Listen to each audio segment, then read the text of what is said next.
Today, as developing countries undergo rapid urbanization and expansion, the demand for infrastructure only continues to rise. To meet this demand, much of the world, including these emerging regions, rely on Portland cement, a material used in many infrastructures, from towering skyscrapers to local gas stations and even the homes we live in. However, Portland cement production has a heavy environmental cost, contributing to around 5 to 7% of global greenhouse gas emissions and energy waste from its production. For developing nations striving to build resilient infrastructure while managing environmental impacts, this reliance on traditional cement poses a challenge. In Brazil, for example, cement production increased from 39.4 million tons in 2010 to 88.3 million tons in 2017, being the fifth largest consumer in the world. There is, however, still hope for a more sustainable alternative: geopolymer concrete. By using industrial byproducts like fly ash and enhancing durability with fibers like nylon and polypropylene, geopolymer concrete has the potential to meet construction needs with a reduced carbon footprint. In this video, we will explore how this innovative material could help transform infrastructure in developing countries, paving the way towards a more sustainable future. Geopolymer concrete represents a new class of sustainable materials in the field of construction. First introduced by Joseph Davidovits in 1978, geopolymers are based on aluminosilicate materials, essentially compounds rich in aluminum and silicon, that bond together in a unique three-dimensional network. This structure forms through a process called polymerization, which occurs when materials like fly ash and metakaolin are combined with alkaline solutions. Unlike Portland cement, geopolymer concrete doesn't require the intensive heating process that produces significant CO2 emissions. Instead, it uses raw materials that are often industrial byproducts, such as fly ash from power plants or blast furnace slag from steel production. This allows geopolymer concrete to reduce greenhouse gas emissions while effectively recycling waste materials into durable construction components.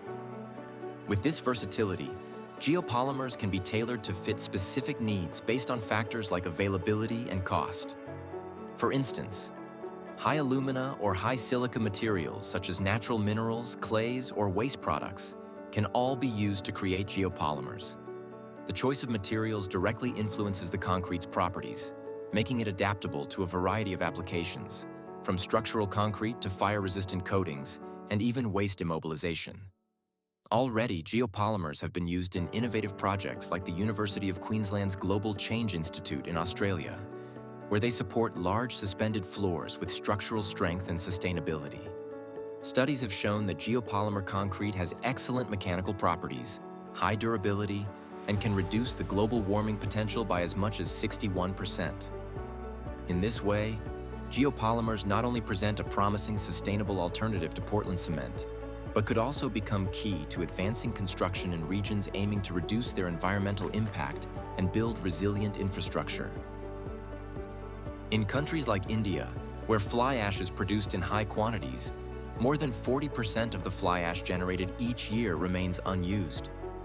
Reports from the Central Electricity Authority, Government of India, state that between 2010 and 2014 alone, India generated around 613 million tons of fly ash, with 255 million tons left unutilized, equivalent to more than half the area of Lakshadweep Island. This only highlights the urgent need for a more productive use of this material. By utilizing locally abundant resources such as fly ash, geopolymer concrete offers a sustainable alternative to traditional Portland cement and significantly reduces carbon dioxide emissions whilst providing communities with durable infrastructure. For nations like India, Nigeria, the Philippines, and several other countries where affordable housing and infrastructure are priorities, geopolymer concrete offers a path to economic growth and environmental sustainability, creating a more positive future for their rapidly developing countries. Research was conducted to create and test geopolymer concrete samples with varying quantities of fibers. The quantities of each material used per batch is shown on the screen. Materials included were fine and coarse aggregate, fly ash, blast furnace slag, water, an activator or binder made of sodium silicate and sodium hydroxide, along with superplasticizer, nylon and polypropylene fibers. These materials were mixed carefully to form geopolymer concrete cubes, adjusting the fiber quantities to observe their effect on the concrete's properties. These samples were then cured and tested in batches of 3 cubes each at an ambient temperature for 7 and 28 days, or in the oven for 6 and 24 hours. Compressive and pulse velocity tests were then completed using the machines shown on the screen to measure performance metrics like compressive strength and resistance to cracking. Fibers such as nylon and polypropylene can play a significant role in the performance of geopolymers. These fibers improve the concrete's tensile strength and reduce its likelihood to crack. Tests conducted show that when these fibers are incorporated into a geopolymer mix, it performs better under stress.